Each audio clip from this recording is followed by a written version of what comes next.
তারানাথ ভালো গল্প বলতে পারলেও খুব মিশুক লোক ছিল না। এক ধরনের ফুর্তিবাজ জমাট মানুষ থাকে যারা চায়ের আড্ডায়, ময়দানের বেঞ্চিতে কিংবা বিয়ের বাসরে একেবারে দারুণ জমিয়ে তোলে।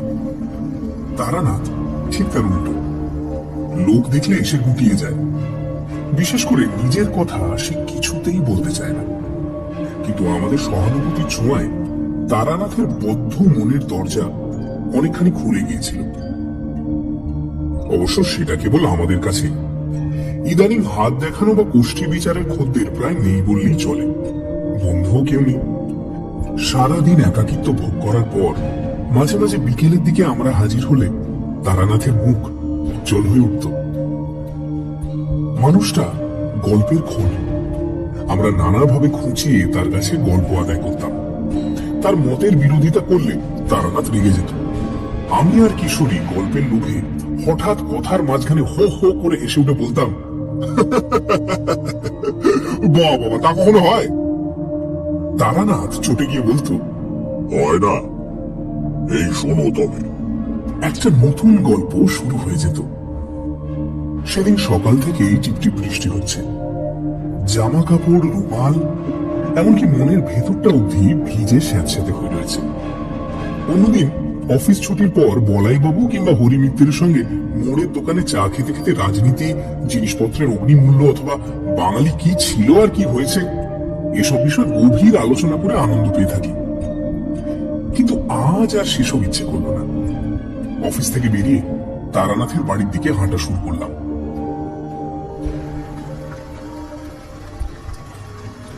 পৌঁছে দেখি কিশোরী সেন আমার আগেই এসে বসে আছে।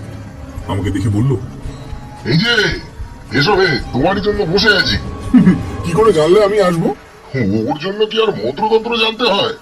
আজ এমন বাদলা করেছি যাকে বলে আড্ডার মেজাজ, না এসে যাবে কোথায়? তারানাথের জন্য এক প্যাকেট পাসিং শো কিনে এনেছিলাম।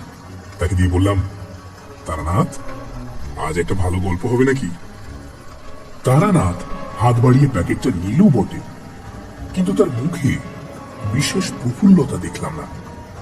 বিরস মুখ এসে বলল, তোমাদের কাছে গল্প বলতে ইচ্ছে করে না, তোমরা আমার গল্প অবিশ্বাস করো। কিশোরী বলল, কই, সব গল্প তো অবিশ্বাস করি না। নেহাত যেগুলো একেবারেই বিশ্বাস করবার মতো নয় সেগুলো বাদে। তারানাথ চটে গিয়ে উঠতে যাচ্ছিল। আমি কথার মোড় ঘোরাবার জন্য বললাম, আরে কিশোরীর কথা ছেড়ে দিন।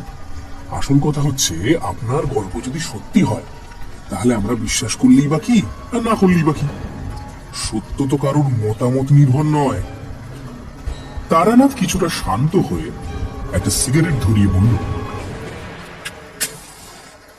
এই যে বিশ্বাসের কথা বললে না, বিশ্বাসে সত্যি অনেক কিছু ঘটায়, সাধারণ বুদ্ধিতে যার ব্যাখ্যা করা যায় না। কিশোরীর ঘাড়ে আজ দুর্গ্রহ ভর করেছিল। সে বলল, তার মানে আপনি বলতে চাইছেন কেউ যদি বিশ্বাস করে সে কোনোদিন মরবে না, তাহলে বিশ্বাসের জন্য সে সত্যি সত্যি অমর হয়ে যাবে? যাবেই তো, তবে তোমার মতো ভিচের লোক পারবে না। হিমালয়ে যেসব প্রাচীন যোগীরা শত শত বছর বেঁচে আছেন, তারা কি করে এত দীর্ঘকাল জীবিত আছেন বলে মনে করো? কেবলমাত্র ইচ্ছা শক্তির জোরে। মানুষের বিশ্বাস ইচ্ছা শক্তিরই একটা প্রকাশ। এমন সময় বাইরে আবার ঝমঝম করে বৃষ্টি নামল। আলো কমে গিয়ে কেমন অন্ধকার মতো হয়ে এলো ঘরের ভিতরে। বৃষ্টির বহর দেখে মনে হলো সহসা থামবার নয়। অবশ্য তাড়াতাড়ি মেসে ফিরেই বা কি লাভ? কিন্তু এখানে বসে থাকতে হলে তো গল্প চাই। বললাম, তা বেশ, তো বিশ্বাসের শক্তি সম্বন্ধে একটা ভালো গল্প হোক তবে। আমার কাছে কোনো গল্প নেই, সব সত্যি ঘটনা। কিশোরী আবার কি একটা বলতে যাচ্ছিল, তাকে থামিয়ে দিয়ে বললাম, এখন অন্তত ঘন্টা দুই আমরা আপনার অতিথি, বেরোয়ার উপায় নেই। আমাদের প্রার্থনা একটি গল্প, মানে সত্যি ঘটনা। সৎ গৃহস্বামী মাত্রই অতিথির প্রার্থনা পূরণ করে থাকে, আপনারও করা উচিত। তারানাথ একটু হাসল। চোখ বুঝে কিছুক্ষণ ভেবে বোধহয় মনে মনে গল্পটা গুছিয়ে নিল। তারপর বলতে শুরু করল। বছর 20 আগেকার কথা। এক শিষ্য বাড়ি থেকে সস্তায়ন করে ফিরছি। ট্রেন বদলাবার জন্য বসে আছি রানাঘাট স্টেশনে। ট্রেনের তখনও প্রায় ঘন্টা খানেক দেরি। কি করা যায়? একটা বেঞ্চিতে বসে আপন মনে সিগারেট খেয়ে সময় কাটাতে লাগলাম। দক্ষিণা এবং পুজো বাবদ পাওয়া জিনিসপত্র পোটলা করে পায়ের কাছে রাখা।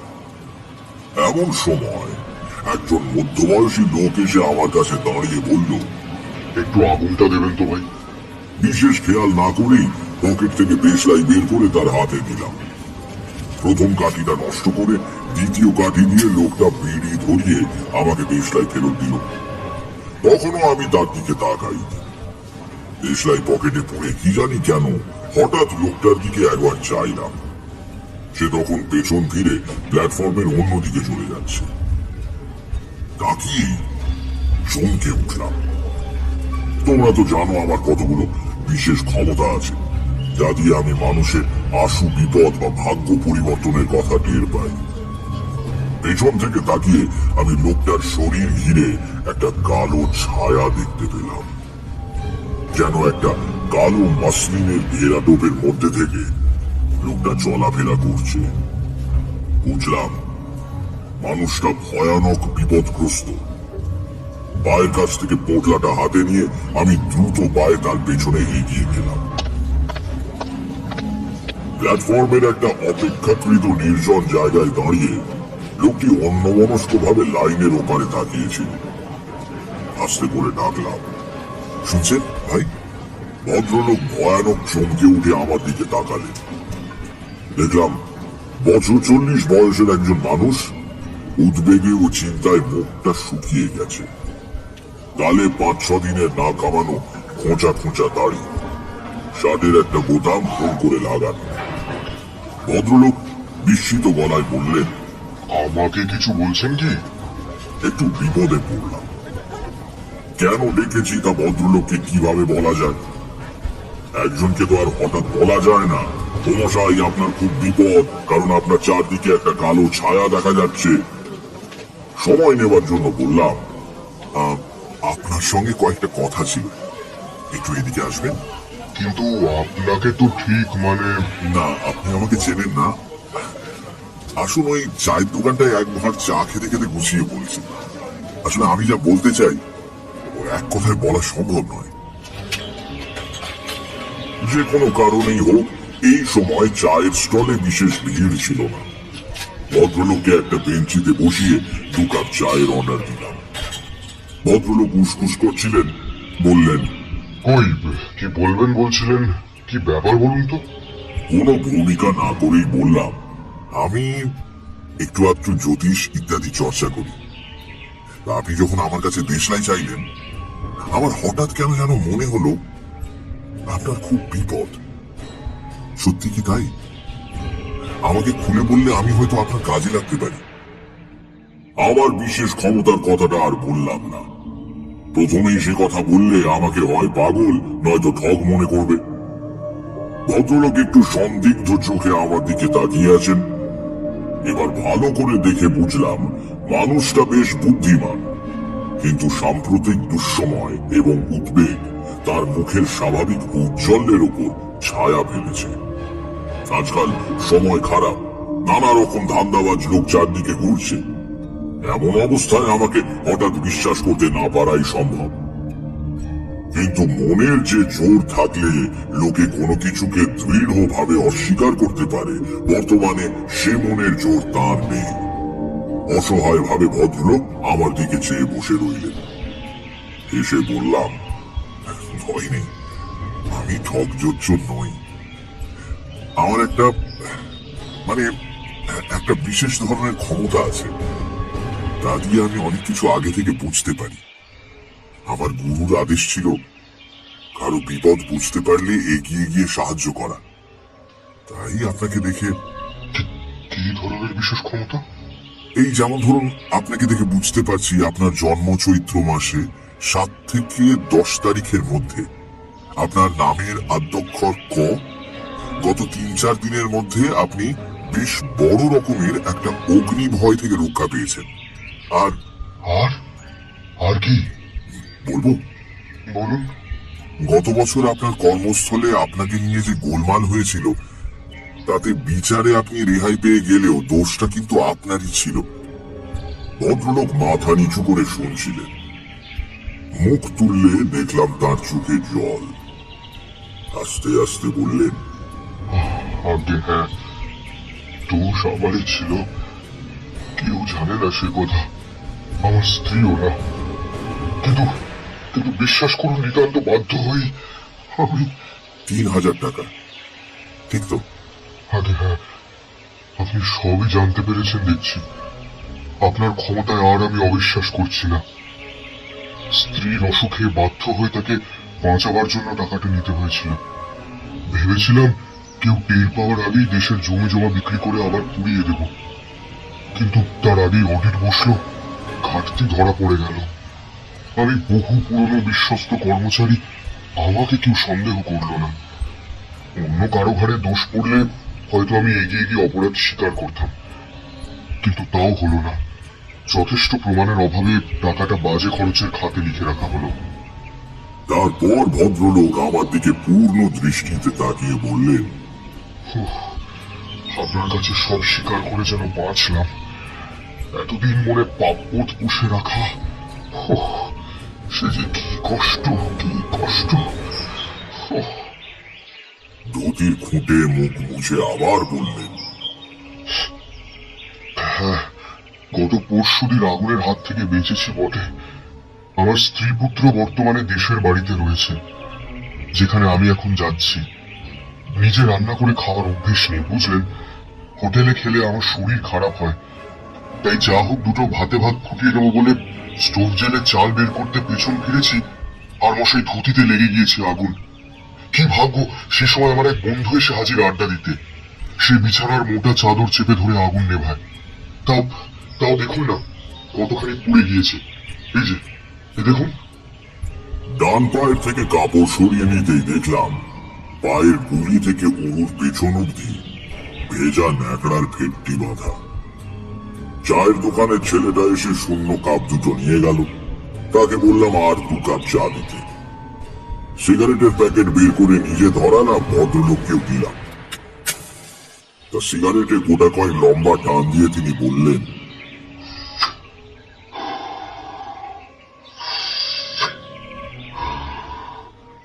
আমার নাম কালীপ্রসাদ মিত্র।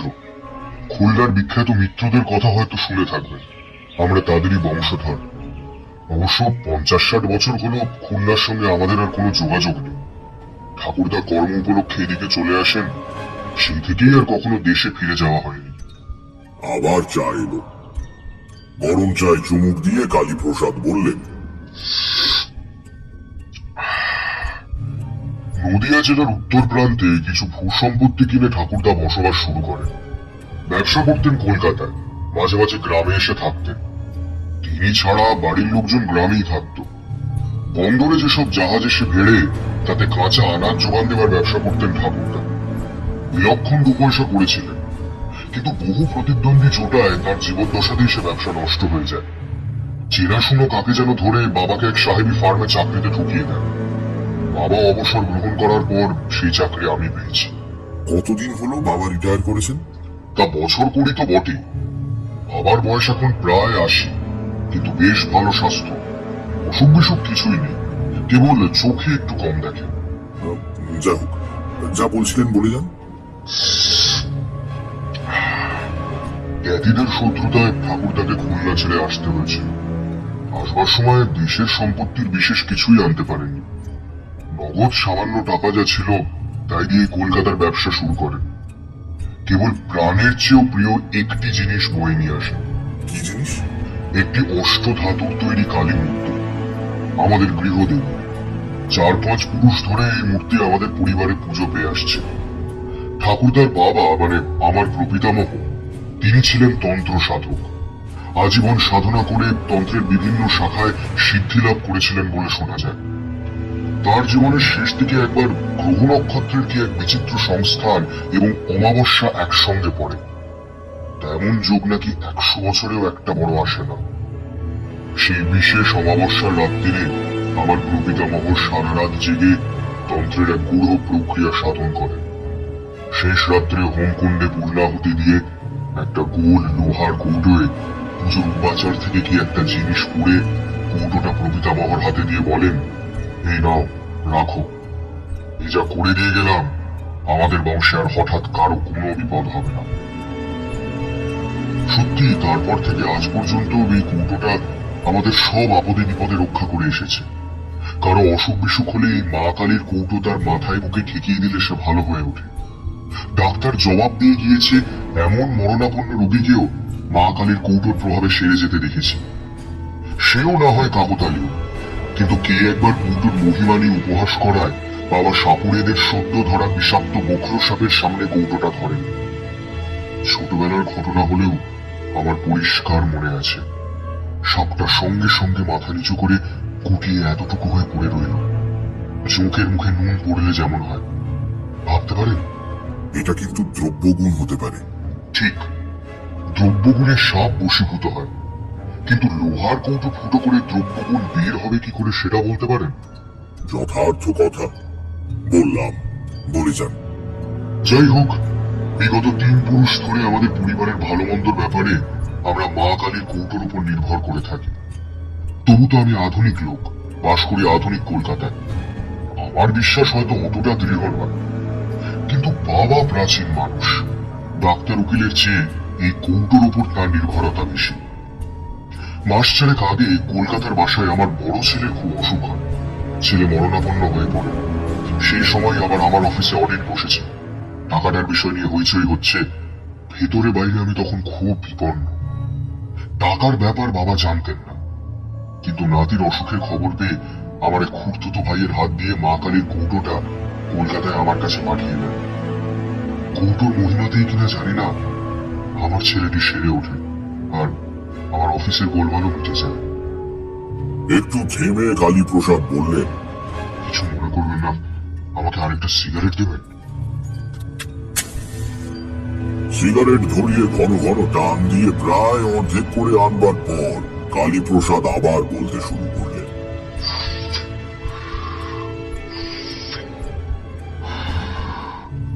এতদিন মা কালীর কৌটো কলকাতায় আমার কাছেই ছিল।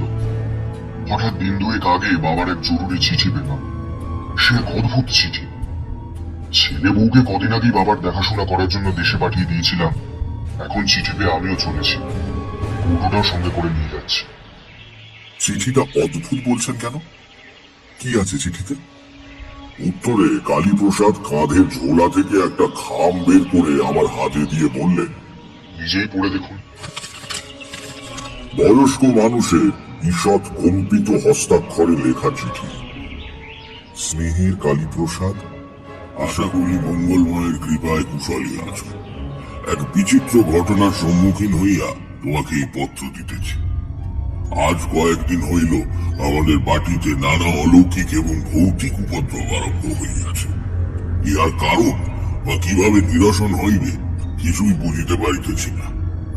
যাও, পত্র পাওয়া মাত্র তুমি ছুটি লইয়া দেশে আসি। গত 4-5 মাস যাবৎ মা কালীর কৌটা তোমার কলিকাতার বাসায় রহিয়াছে। আসিবার সময় উহা সঙ্গে আনিতে ভুলিবে না। সম্ভবত উহা না থাকাতেই এই উপদ্রব। এই পত্রকে তার মনে করিয়া অবিলম্বে রওনা হইবে। আশীর্বাদ লইও। ইতি চন্ডিকা প্রসাদ মিত্র।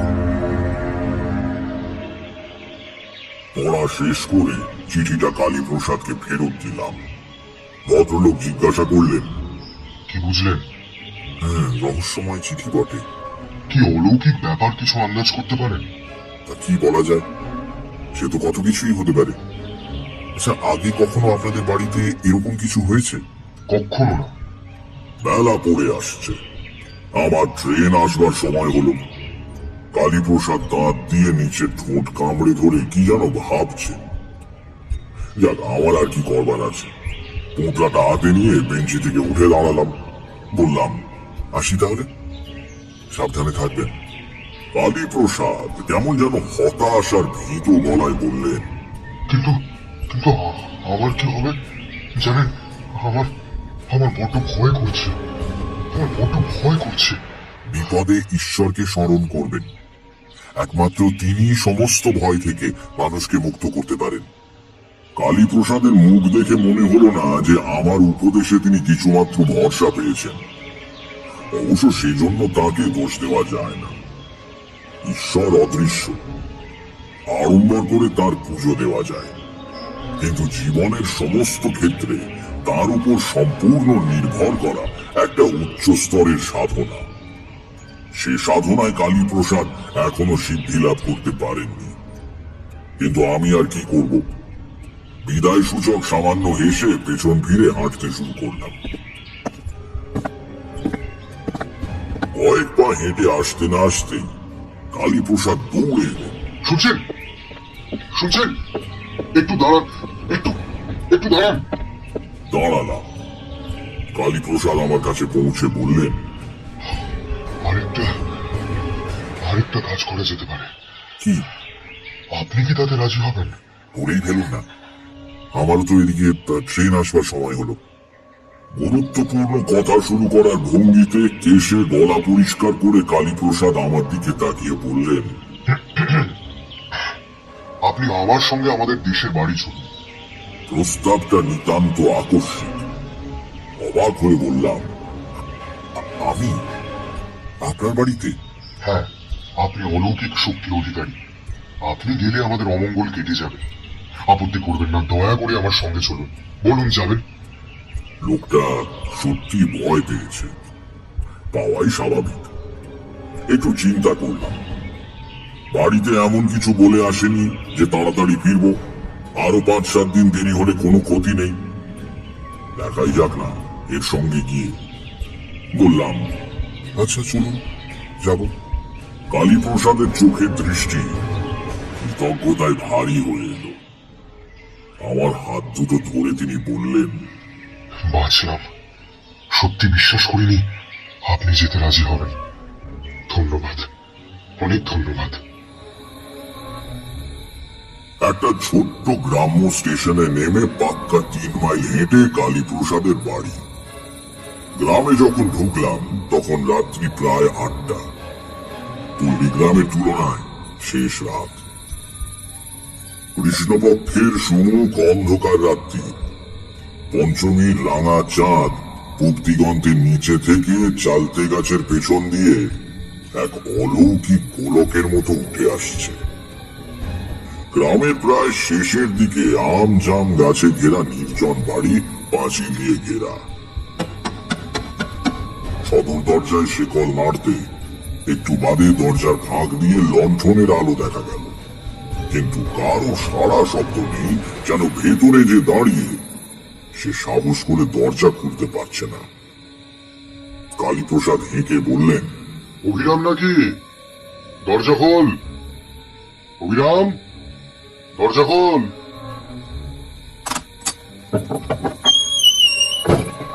ব্যস্ত হয়ে যে লোকটি দরজা খুলে দিল তার বয়স 60 ছাড়িয়েছে। মাথায় কাঁচা পাকা চুল, পরনে খাটো ধুতি, খালি গা। তার সরল মুখে বিশ্বস্ততার ছাপ। কালীপ্রসাদ বললেন, ঠাকুর মশাই, এ হচ্ছে অভিরাম। পুরনো লোক, আমাকে কোলে করে মানুষ করেছে ছোটবেলায়। কিরে, দরজা খুলছিলি না কেন? অভিরামের সরল মুখে ভয়ের স্পষ্ট চিহ্ন ফুটে উঠল। সে বলল, বাবু, বাড়িতে যা কাণ্ড, দরজা হঠাৎ খুলতে সাহস হয় না বাবু। সে কি রে, কেন? কি হচ্ছে বাড়িতে? এর উত্তর অভিরামের দিতে হলো না। আমাদের পেছনে আমবাগানে অন্ধকারের মধ্যে গাছের পাতার সরসর শব্দ উঠল, যেন গাছের একটা ডাল ধরে কেউ খুব জোরে ঝাঁকাচ্ছে। আমরা দুজন অবাক হয়ে সেদিকে ফিরে তাকাতেই অভিরাম বলল, ওই দেখেছেন তো, ওই আবার শুরু হলো নানান উপদ্রব। সত্যি তো, কিসের নাড়াচ্ছে অত মোটা ডালটাকে? মানুষের পক্ষে তো সম্ভব নয়। তাহলে সাই করে কি একটা জিনিস গাছের উপর থেকে আমাদের দিকে ছুটে এলো। সহজাত সংস্কারের বশে কালীপ্রসাদ কোমর থেকে শরীর সামনের দিকে ছুটিয়ে ফেলেছিলেন। জিনিসটা ঠক করে পাঁচিলে লেগে মাটিতে পড়ে গেল। নইলে এই আঘাতে কালীপ্রসাদের পঞ্চত্ব প্রাপ্তি ঘটত। লণ্ঠনের ম্লান ঘোলাটে আলোয় দেখলাম মাটিতে পড়ে আছে একটা 10 ওজনের পাথরের টুকরো। বললাম, আপনারা দুজনে ভেতরে চলে যান। বাড়িতে টর্চ আছে? আগে না। কেন? আমি একবার ওই গাছটার কাছে যাব। দাও হে অভিরাম, তোমার লণ্ঠনটাই দাও। কালীপ্রসাদ বিচলিত হয়ে বললেন, না না, একা যাবেন না। দেখলেন তো আপনি কি করছেন কি? আমার কিছু হবে না, আপনি ভেতরে যান। আমি জানতাম মধুসুন্দরী দেবীর কৃপায় কোনো নিম্ন শ্রেণীর প্রেত আমার কোনো ক্ষতি করতে পারবে না। পাথরটা কালীপ্রসাদকে লক্ষ্য করেই নিক্ষিপ্ত হয়েছিল, আমাকে নয়। লণ্ঠন হাতে বাগানের মধ্যে গিয়ে দাঁড়ালাম। চারদিক নিঝুম, কোথাও গাছের একটি পাতা উঠে নড়ছে না। মনে হলো সামনের মোটা গুঁড়িওয়ালা আম গাছটার ওপর থেকেই পাথরটা ছুটে গিয়েছিল। লণ্ঠনটা তুলে ধরে ওপর দিকে দেখবার চেষ্টা করলাম, কিন্তু কিছু দেখা গেল না। কিন্তু আমার মনের মধ্যে একটা আশ্চর্য অনুভূতি হলো। মনের একেবারে গভীরে হঠাৎ যেন কে একটা কল বিগড়ে দিল। আমার হাত পা অবশ হয়ে আসছে, সজ্ঞান চৈতন্য নিভে আসতে চাইছে তেলহীন প্রদীপের মতো। আর আমি যেন এক পাও হাঁটতে পারবো না। সমস্ত দেহে মনে কি অস্বস্তি সে ভাষায় বোঝানো যাবে না। নিজের ক্ষমতার উপর অগাধ বিশ্বাস নিয়ে একা এখানে এসেছিলাম, এবার আমার অকস্মাৎ ভয় করতে থাকলো। মৃত্যু ভয় নয়, যে কোনো কারণেই হোক সে ভয় আমার কোনোদিনই হয়নি। কোনো অজানা শক্তির মুখোমুখি হতে গেলে যে ভয় হয় সেই রকম।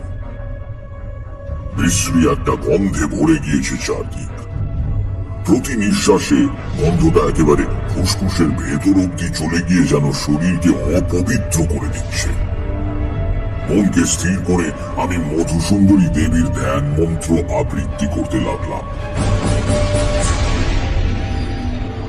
প্রায় সঙ্গে সঙ্গে পরিবেশ থেকে দুর্গন্ধ দূর হয়ে গেল, মনের বল ফিরে পেলাম। দরজা খোলাই ছিল। ভেতরে ঢুকে দেখি উঠোনের ওপারে বারান্দায় বাড়ির সবাই জড়ো হয়ে শঙ্কিত চোখে তাকিয়ে আছে। আমি ঢুকতেই কালীপ্রসাদ বললেন, এই তো ঠাকুর মশাই। ও, আমরা যা ভয় পেয়ে গিয়েছিলাম। কালীপ্রসাদের কাঁধে হাতের ভর রেখে যিনি দাঁড়িয়ে আছেন, আন্দাজে বুঝলাম তিনি চন্ডিকা প্রসাদ। ফর্সা মানুষ, দীর্ঘদেহী, দেখে বোঝা যায় এককালে খুবই সুপুরুষ ছিলেন। অগোছালো ধরনের ধুতি পরা। বারান্দায় উঠে লণ্ঠনটা নামিয়ে রাখলাম। চন্ডিকা প্রসাদ এগিয়ে এসে বললেন, কালী আমাকে এতক্ষণ আপনার কথা বলছিল। আপনি যে কষ্ট করে এসেছেন ও কথা বলবেন না, আপনি আমার বাবার বয়সী। চন্ডিকা প্রসাদ আমার হাত দুটো ধরে বললেন, তাতে কি, আপনি বর্ণশ্রেষ্ঠ সাধক মানুষ। আপনি এসেছেন, এবার আমার বাড়ির অমঙ্গল কেটে যাবে। কঠিন রোগীর বাড়ি বিলেত ফেরত ডাক্তার গেলে বাড়ির লোকে যেমন বলে, আমার যা সাধ্য আমি করব মিত্র মশাই, নইলে আমি আসতাম না। আমাদের বাড়িতে কেন এমন হচ্ছে কিছু বুঝতে পারছেন ঠাকুর মশাই? কিছু কিছু বুঝতে পেরেছি বইকে। পিতা পুত্র দুজনেই বলে উঠলেন, কি বুঝেছেন? কি বুঝছেন? এখন না, আগে আপনাদের কথা শুনেনি, তারপর বলবো। চন্ডিকা প্রসাদ ব্যস্ত হয়ে বললেন, হ্যাঁ চলুন, হাত মুখ ধুয়ে বসে সব শুনবেন। ওরে ও অভিরাম, ঠাকুর মশাইকে জল দে। দক্ষিণ দিকে বড় বড় জানলাওয়ালা একটা ঘরে আমার থাকবার ব্যবস্থা হয়েছিল। একটু সুস্থ হয়ে সেখানে বসে চন্ডিকা প্রসাদের বিবরণ শুনলাম। চন্ডিকা প্রসাদ বললেন, আমার জীবনে কখনো এমন অভিজ্ঞতা হয়নি ঠাকুর মশাই। 15-20 আগে এক রাত্রিরে শুরু। খেতে বসেছি সবে, রাত 10টা কি 10:30 হবে। হঠাৎ বাইরে শো শো আওয়াজ করে একটা ঘূর্ণি হাওয়া মতো উঠল। আমরা অবাক। ঝড় বৃষ্টির সময় নয়, আকাশে মেঘ নেই, এমন বাতাস উঠল কোত্থেকে। সেই বাতাসের দাপটেই রাজ্যের ধুলোবালি এসে আমার ভাতে পড়ল। মনটা যেন কেমন হয়ে গেল। আমরা সেকেলে মানুষ, লক্ষণ অলক্ষণ মানি, আর না খেয়ে উঠে পড়লাম। সারা রাত ভালো ঘুম হলো না। বিছানা এপাশ করতে করতে রাত শেষ হয়ে গেল। সকালে উঠে গাড়ু হাতে বাগানে যাচ্ছি, দেখি সদর দরজার কাছে দুটো মরা পাখি পড়ে আছে। প্রথমে ভাবলাম গত রাত্রিতে যে বাতাস উঠেছিল তারই ঝাপটায় বোধহয় মারা পড়েছে। ভালো করে লক্ষ্য করে দেখি তা নয়, কে যেন পাখি দুটোর ঘাড় মুচড়ে ঘুরিয়ে দিয়েছে। ঝড়ে তেমন হতে পারে না। বাড়ির সবাই দেখলে ভয় পাবে বলে হাতে করে মোড়া পাখি দুটোকে ঝুলিয়ে নিয়ে গিয়ে দূরে ফেলে দিলাম।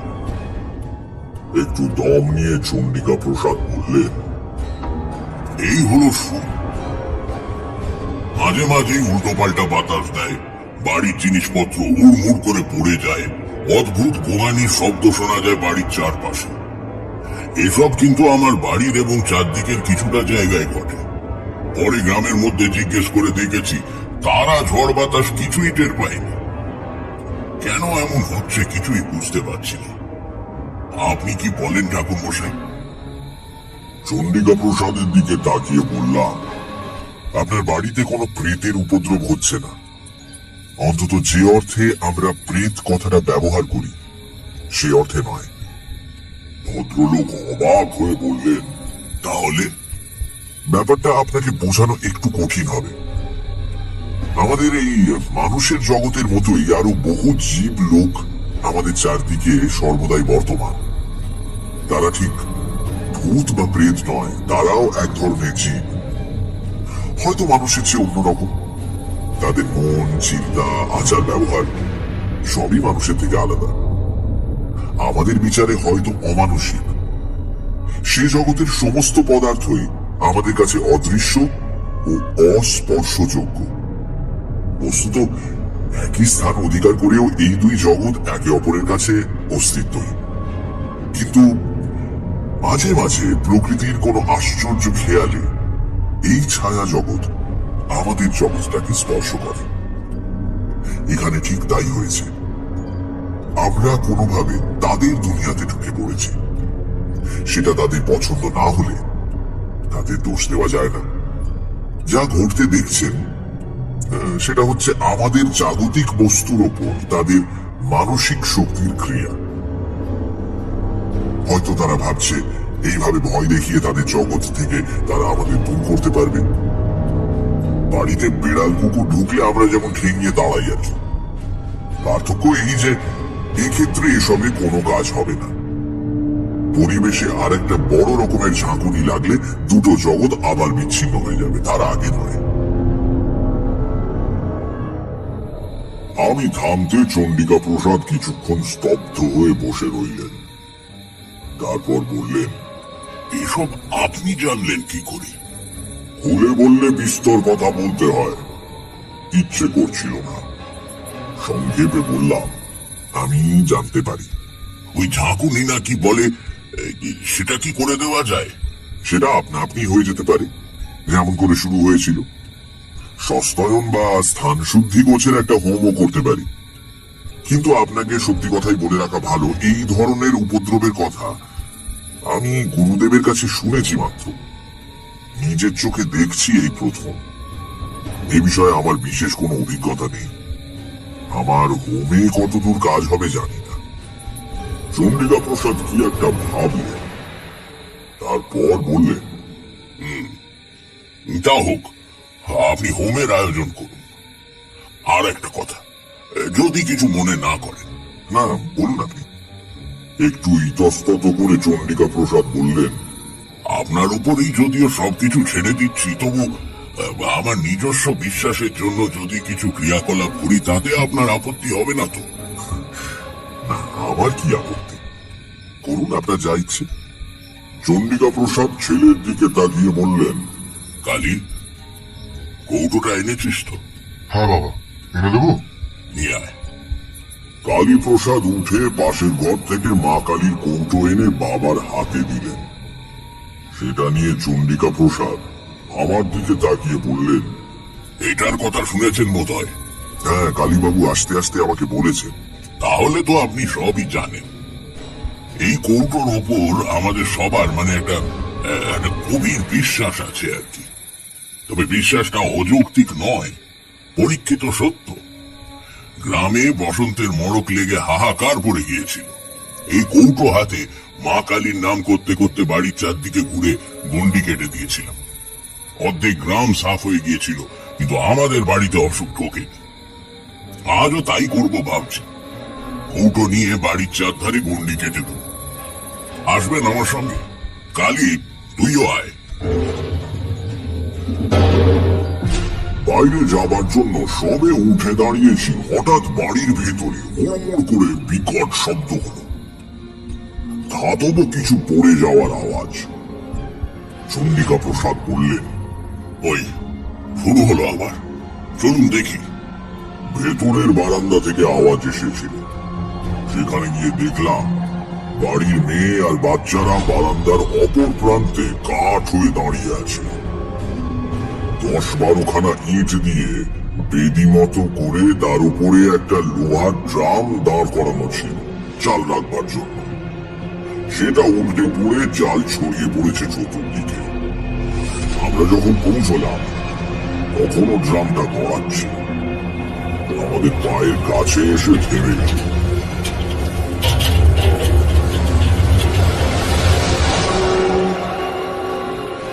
আমার নাকে ভেসে এলো সেই বিশ্রী গন্ধটা, ওই বাইরের বাগানে যেটা পেয়েছিলাম।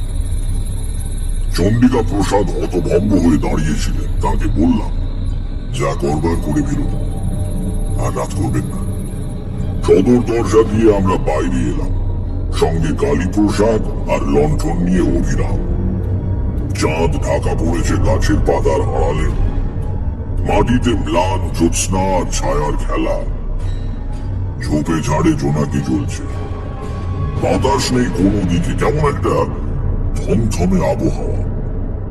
কালীপ্রসাদের হাতে একটা মোটা লাঠি, যদিও বুঝতে পারলাম না অতি প্রাকৃত কোনো বিপদ এলে লাঠি দিয়ে কি করে ঠেকানো সম্ভব।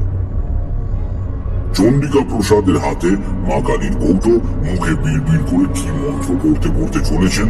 ক্রমে আমরা বাড়ির পেছন দিকে এসে হাজির হলাম। এই দিকটায় জঙ্গল খুব বেশি, আশ শেওড়া আর কুঁচ কাঁটার ঝোপে ভর্তি। সাবধানে কাপড় বাঁচিয়ে চলেছি, আর কয়েক পা হাঁটলেই আমরা একটা বাঁক ফিরে বাড়ির পূব দিকের সীমানায় পৌঁছবো। সেখানে ঝোপঝাড় অপেক্ষাকৃত কম।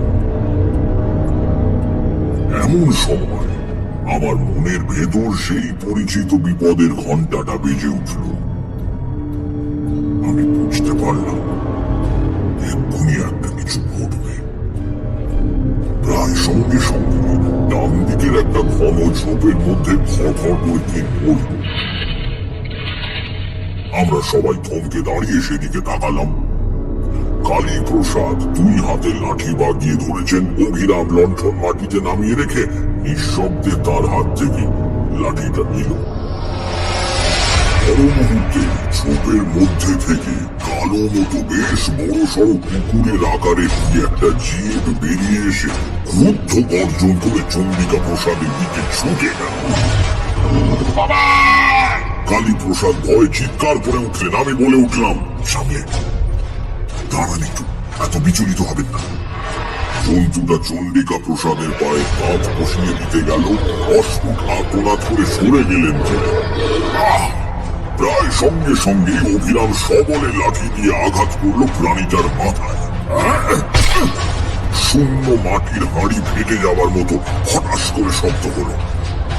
নিঃশব্দে জন্তুটা কাত হয়ে পড়ে গেল এক পাশে। বলতে এত সময় লাগলেও ধরতে লেগেছিল কয়েক মুহূর্ত মাত্র। কালীপ্রসাদ লণ্ঠন নিয়ে ঝুঁকে পড়ে বললেন, এটা তো একটা শিয়াল। মরা জ্যোৎস্না আর লণ্ঠনের আলো মিলিয়ে কেমন একটা আলো আঁধারি মতো হয়েছে। তবু ভালো করে তাকিয়ে মনে হলো শেয়ালই বটে। অভিরাম বলল, অদ্ভুত ব্যাপার বাবু, শেয়ালে কখনো তাড়া করে কামড়াতে আসে এ আমি শুনিনি। ঠিক, শেয়াল তো ভীতু জন্তু, মানুষ দেখলে পালিয়ে যায়। এটা তাড়া করে এলো কেন? চন্ডিকা প্রসাদ বোধহয় নিজেকে সান্ত্বনা দেবার জন্য বললেন, পাগলা শেয়াল হবে, নইলে কি আর। যা হোক, চল, অন্ধকারে দাঁড়িয়ে থাকা উচিত নয়।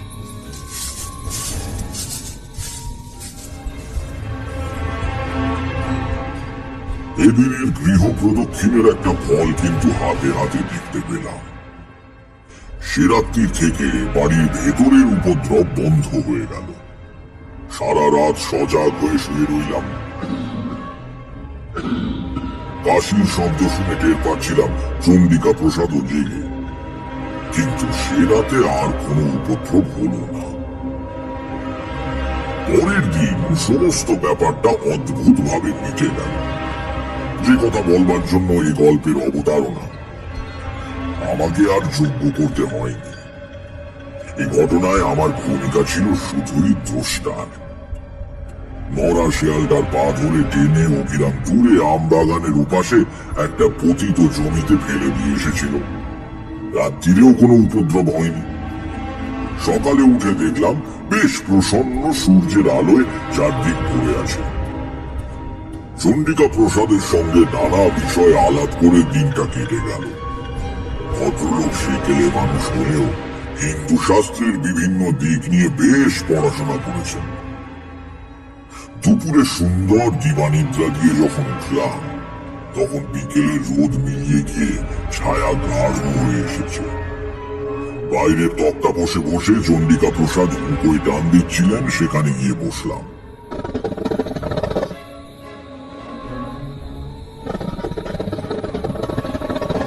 গাড়ু হাতে কালীপ্রসাদ উঠোন পেরিয়ে বাড়ির বাইরের বাগানের দিকে চলে গেলেন। চন্ডিকা প্রসাদ ডেকে বললেন, কালী, চট করে সেরে আয় তো, একসঙ্গে বসে ঠাকুর মশাইয়ের যজ্ঞের ফর্দটা করে ফেলা দরকার। হ্যাঁ বাবা, আসছি আসছি বলে কালীপ্রসাদ বেরিয়ে গেলেন।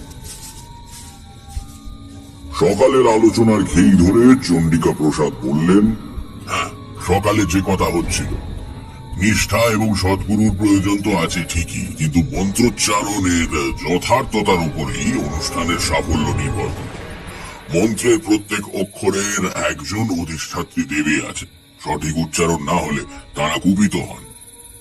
বাড়ির ভেতর থেকে গরম ভাজা পরোটা আর আলু ভাজা এলো। খেতে খেতে গল্প চলল। যখন সন্ধে উতরে অন্ধকার বেশ ঘন হয়ে উঠেছে, সে সময় অভিরাম এসে জিজ্ঞাসা করল, কর্তামশাই, ছোটবাবু কোথায়? মা ঠাকুরন ডাকছে। চন্ডিকা প্রসাদ বললেন, কি কালী তো? তাই তো, কালী ফেরেনি? সে কি? হঠাৎ আমারও খেয়াল হলো কালীপ্রসাদ বহুক্ষণ হলো বাগানে গিয়েছেন বটে। ছোট বড় কোনো প্রাকৃতিক আহ্বানে সাড়া দিতে এতক্ষণ লাগতে পারে না। দু এক মুহূর্তের ভেতর ব্যাপারটা সম্যক উপলব্ধি করে আমরা লাফিয়ে উঠলাম। চন্ডিকা প্রসাদ কেমন অবরুদ্ধ গলায় বললেন, অভিরাম, আলো আর লাঠি নিয়ে আয় তাড়াতাড়ি। বাড়ি থেকে বেরুচ্ছি, চন্ডিকা প্রসাদ বাড়ির মধ্যে ঢুকে গেলেন। মিনিট খানেক বাদে বেরিয়ে এলে বুঝলাম আমার আন্দাজ ঠিকই ছিল। তার হাতে মা কালীর কৌটো। এই যে আনতেই তিনি ফিরে গিয়েছিলেন।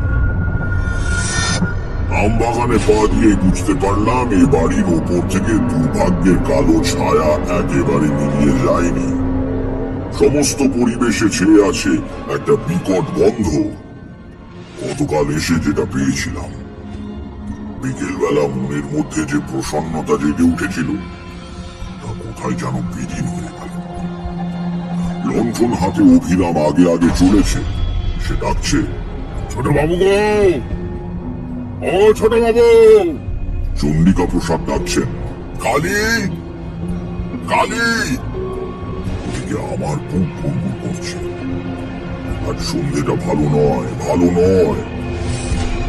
একটা ঝোপের পেছনে উপুর হয়ে পড়ে থাকা কালীপ্রসাদকে অভিরামী আগে দেখতে পেল। ছোট বাবু বলে চিৎকার করে উঠে সে ছুটে গিয়ে কালীপ্রসাদের দেহের পাশে হাঁটু গেড়ে বসে কেঁদে উঠল।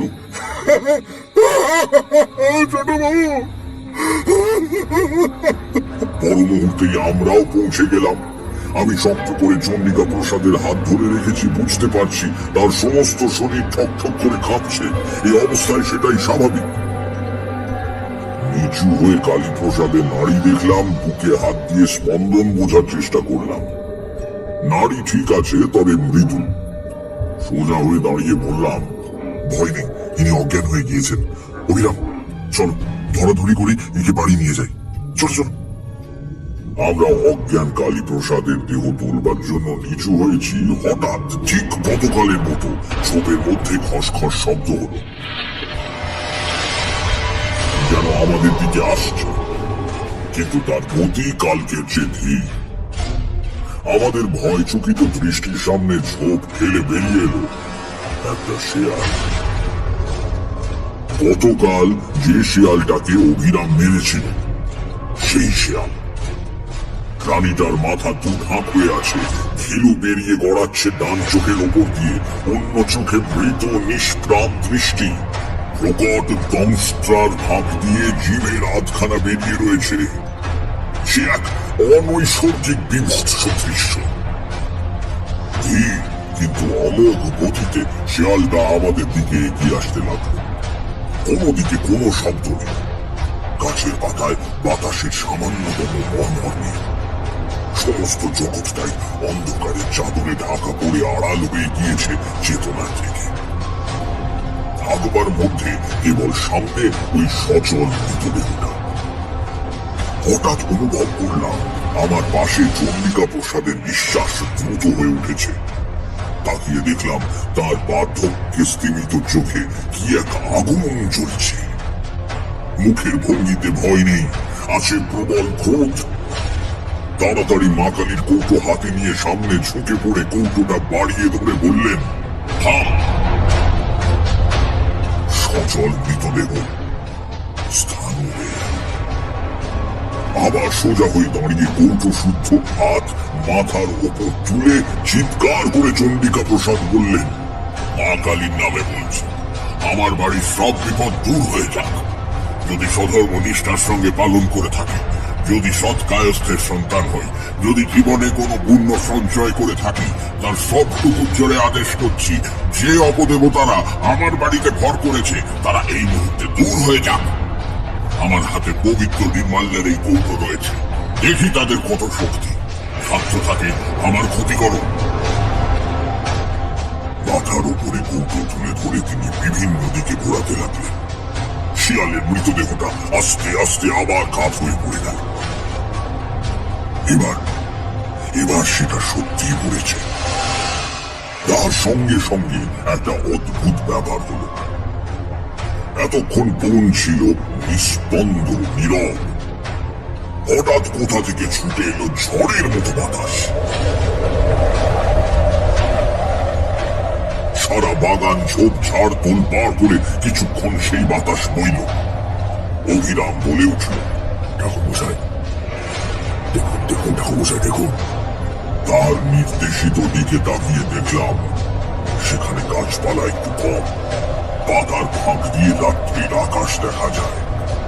চাঁদ উঠতে আজ দেরি আছে, কিন্তু অস্পষ্ট তারার আলোয় অন্ধকার অনেকটা ধরন।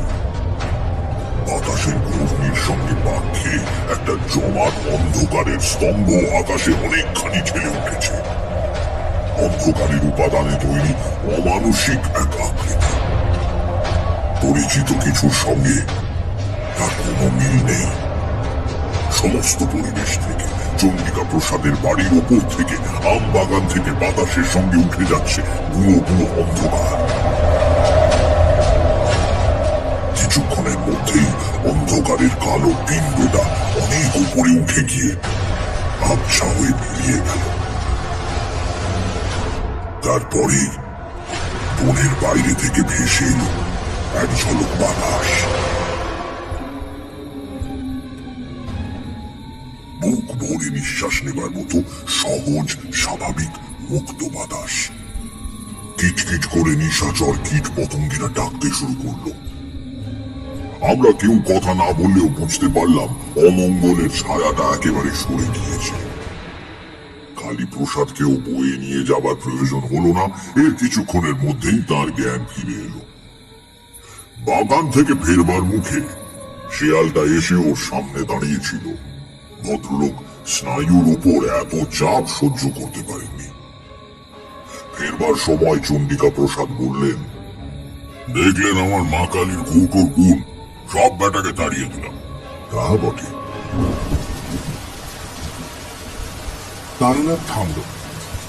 কিশোরী বলল, কিন্তু এ তো মন্ত্রশক্তি বা দ্রব্যগুণের গল্প, এতে বিশ্বাসের শ্রেষ্ঠত্ব কি প্রমাণিত হয়? তারানাথ বলল, হয়। পরের দিন নির্জনে বসে কালীপ্রসাদের সঙ্গে গল্প করছিলাম। কালীপ্রসাদ বললেন, বাবা বিশ্বাসের জোরে আমাদের আপদ দূর করে দিলেন ঠাকুর মশাই। বললাম, কেন, মা কালীর কৌটোর গুণও আছে বলতে হবে।